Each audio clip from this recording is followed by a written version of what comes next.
সুপ্রিয় শিক্ষার্থীরা, আশা করি সবাই ভালো আছো। সবাই বাসা থেকে স্বাস্থ্যবিধি মেনে চলবা, নিজে বাঁচবা, পরিবারকে বাঁচবা, দেশকে রক্ষা করবা। আমরা গত ক্লাসে তোমাদেরকে শ্বসনের সংজ্ঞা, শ্বসনের প্রকারভেদ ইত্যাদি নিয়ে আমরা আলোচনা করেছি। ওখানে আমরা শ্বসনকে যে দুই ভাগে ভাগ করলাম। প্রথমটা হলো স্ববাত শ্বসন, আর দ্বিতীয়টা হলো অবাত শ্বসন। এই স্ববাত শ্বসন এবং অবাত শ্বসন যে আবার বিভিন্ন প্রক্রিয়ার মাধ্যমে পর্যায়ক্রমিক গতিতে সম্পূর্ণ হয়। আমরা যেহেতু স্ববাত শ্বসনে প্রথম বললাম, 4টি পর্যায়ক্রমিক ধাপে এই স্ববাত শ্বসন প্রক্রিয়াটা সম্পূর্ণ হয়। এর প্রথম ধাপটা হলো আমাদের গ্লাইকোলাইসিস। তাহলে আমরা গত ক্লাসে গ্লাইকোলাইসিস কাকে বলে আমরা ওটা সংজ্ঞায়িত করছি। আজকেও আবার তোমাদেরকে স্মরণ করে দিতে চাচ্ছি। গ্লাইকোলাইসিস হলো যে স্ববাত শ্বসন প্রক্রিয়ায় বা যে শ্বসন প্রক্রিয়ায় এক অণু গ্লুকোজ বিভিন্ন রাসায়নিক বিক্রিয়ার মাধ্যমে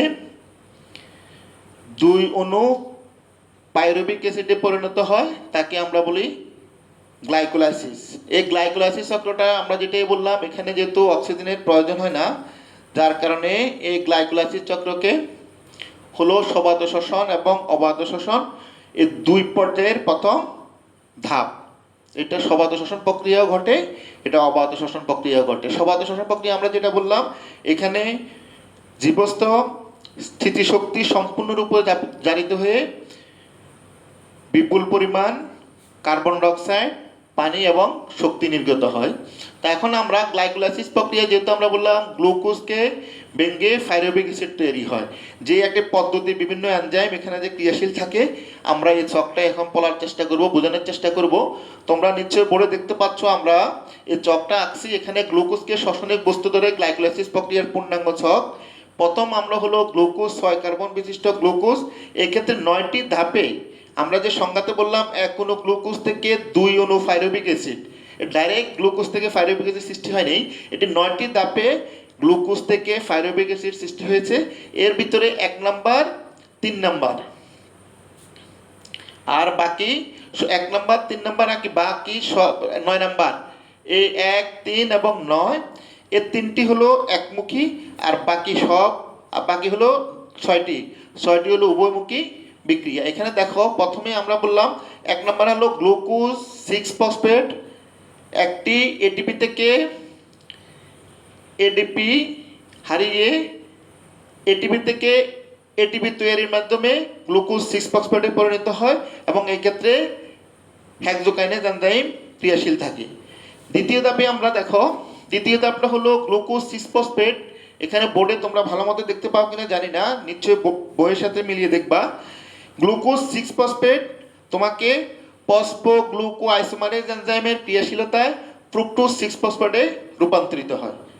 এর পরের ধাপ হলো ফ্রুক্টোজ 6 ফসফেট এই একটা এটিপি থেকে এডিপি তৈরির মাধ্যমে আমাদেরকে কি করলো, ফ্রুক্টোজ 1,6,20 ফসফেটে রূপান্তরিত হলো। এক্ষেত্রে ফসফোফ্রুক্টোকাইনেজ এনজাইম ক্রিয়াশীল থাকলো।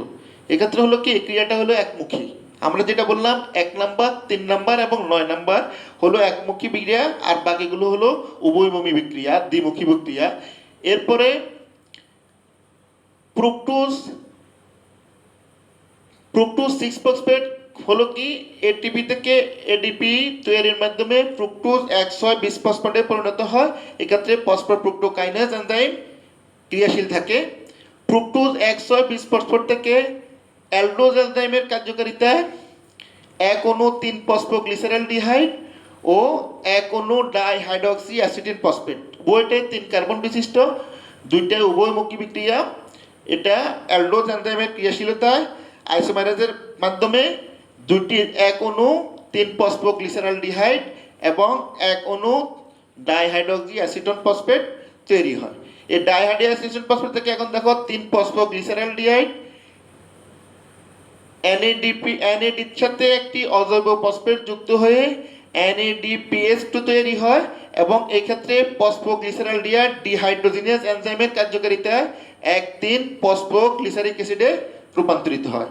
তাহলে এই ক্ষেত্রে হলো কি, আমাদেরকে ফসফোগ্লিসারাইড ডিহাইড্রোজিনেজ এনজাইমের কার্যকারিতায় ফসফো 1,3 ফসফোগ্লিসারিকেটিজে রূপান্তরিত হলো এবং এক্ষেত্রে বিক্রিয়াটি উভমুখী।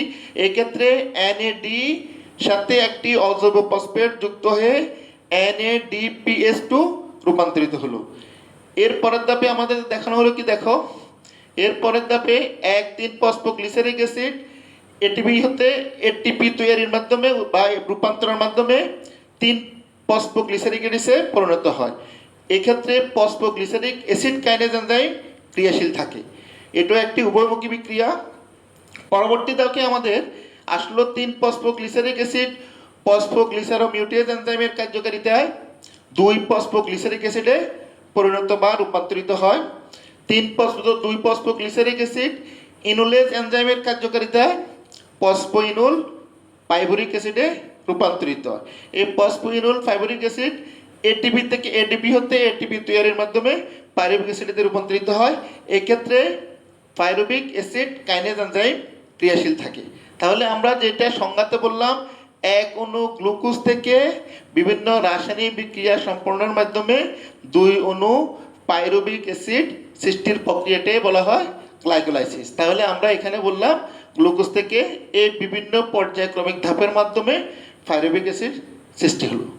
তাহলে আমরা বুঝতে পারছি গ্লাইকোলাইসিস প্রক্রিয়াটা। আশা করি তোমরা বাসায় বইয়ের সাথে, এখানে হয়তো ব্ল্যাকবোর্ডে ভালো মতো দেখতে পাচ্ছ না, বইয়ের সাথে মিলিয়ে তোমাদের যেহেতু এখন সৃজনশীল প্রক্রিয়ার 4 নম্বরের উপরে কোনো প্রশ্ন নাই, তাহলে 4 তুমি শুধু চকটা দিয়ে দিলে হবে, তুমি ওখানে বিক্রিয়া রিঅ্যাকশন দেখানোর দরকার হবে না। তাহলে এইগুলো আমাদের গ্লাইকোলাইসিস প্রক্রিয়াটার ধাপসমূহ। এখন আমরা গ্লাইকোলাইসিস প্রক্রিয়াটার গুরুত্ব, এর গুরুত্বটা কি আমরা এখানে দেখি একটু। গ্লুকোজ থেকে পাইরুভিক অ্যাসিড সৃষ্টি পর্যন্ত বিভিন্ন উপাদান বিভিন্ন উপস্থিতিমূলক প্রথমত কিছু সংখ্যক কোষীয় উপাদানে সৃষ্টি করে। এই উপাদানসমূহ বিভিন্ন রকম ক্রিয়াবর্তিক কার্যাবলী সম্পন্নের জন্য সহায়তা করে। 2 নম্বরটা হলো দেখো গ্লাইকোলাইসিস যে এটিপি বা NADH অথবা NADH2 পাওয়া যায় তা মোট সুপ্ত অবস্থার 17%। আমাদের বললো কি, সুপ্ত অবস্থার মোট 17%, এর মধ্যে 3% বিভিন্ন তাপশক্তিতে দেহ থেকে বাইরে নির্গত হয় এবং বাকি 80% দেহে সঞ্চিত থাকে। এই শক্তির দ্বারাই পরবর্তীতে বিভিন্ন কার্যাবলী সে সম্পন্ন করতে সক্ষম হয়। পাইরুভিক অ্যাসিড সৃষ্টি এই প্রক্রিয়ার মুখ্য বিষয়। পাইরুভিক অ্যাসিড সৃষ্টি না হলে শ্বসন প্রক্রিয়া বন্ধ হয়ে যেত, আর শ্বসন প্রক্রিয়া বন্ধ হওয়া মানেই জীবনের সমাপ্তি ঘটা।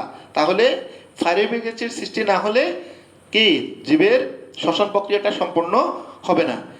তারপরে হলো আমাদের গ্লাইকোলাইসিস সকল জীবকোষে গ্লুকোজ জারণের একটি সাধারণ পর্যায় এবং সকল জীবে এটা একই রকমে হয়ে থাকে। এর পরেরটা হলো কি, এই প্রক্রিয়া সৃষ্ট 2 অণু পাইরুভিক অ্যাসিড ক্রেবস চক্রের সাবস্ট্রেট হিসেবে কাজ করে। এখানে যে পাইরুভিক অ্যাসিড হলো, এই পাইরুভিক অ্যাসিডের থেকে পরবর্তী ধাপে আমরা যেটা বললাম অ্যাসিটাইল কোএনজাইম সৃষ্টি। 2 অণু পাইরুভিক অ্যাসিড থেকে 2 অণু অ্যাসিটাইল কোএনজাইম সৃষ্টি হয়। এই অ্যাসিটাইল কোএনজাইম আমরা প্রথম ক্লাসে তোমাদেরকে বলার চেষ্টা করছি। অ্যাসিটাইল কোএনজাইম সাথে অ্যাসিটিক অ্যাসিডের সাথে তোমাকে অ্যাসিটাইল অ্যাসিটিক অ্যাসিডের সাথে বিক্রিয়া করে কি হয়, সে সাইট্রিক অ্যাসিড তৈরি করে। ওই এটা বললো। তাহলে পাইরুভিক অ্যাসিড অ্যাসিটাইল কোএনজাইম সৃষ্টি করবে, অ্যাসিটাইল কোএনজাইম ক্রেবস চক্রে যাবে, পরবর্তীতে ক্রেবস চক্রের পরে হলো ইলেকট্রন প্রবাহতন্ত্রের মাধ্যমে এটিপি সংশ্লেষ হবে বা এটিপি তৈরি হবে। তাহলে এখানে আমরা বললাম 17% উৎপন্ন হবে, 3% তাপশক্তি হিসাবে দেহ থেকে বেরিয়ে যাবে, আর বাকি 80% তোমার কোথায় থাকবে, দেহের সঞ্চিত আকারে থেকে যাবে। পরবর্তী এবং সর্বশেষ ধাপ হলো এ ধাপে সৃষ্ট অন্তর্বর্তী যৌগ বিভিন্ন বিপাকীয় কার্যে সহায়তা করে থাকে। এই বিভিন্ন অন্তর্বর্তী যৌগসমূহ যেখানে আমরা উৎপন্ন করলাম, এটা উদ্ভিদ দেহে বলো, আর সেখানে তোমাদেরকে বিভিন্ন বিপাকীয় কার্যাবলী সম্পন্নের জন্য তারা সদা প্রস্তুত থাকে এবং উদ্ভিদ দেহের টোটাল জৈবিক কার্যাবলী বলে সুচারুভাবে সম্পন্ন হয়। এই হলো আমাদের শ্বসনিক বস্তুতে আমরা কি বললাম, গ্লাইকোলাইসিসের চক্র এবং গ্লাইকোলাইসিসের গুরুত্ব। তোমাদের কোনো কিছু বোঝার অসুবিধা হলে আশা করি পরবর্তীতে যখন আমরা আবারও সাক্ষাৎ হবে ইনশাল্লাহ আমরা সেটা বলার চেষ্টা করব। তোমরা সবাই আবারও ভালো থাকবা, সুস্থ থাকবা, এই আশা রেখে আজকের মতো এখানেই বিদায় নিলাম। সকলকে ধন্যবাদ।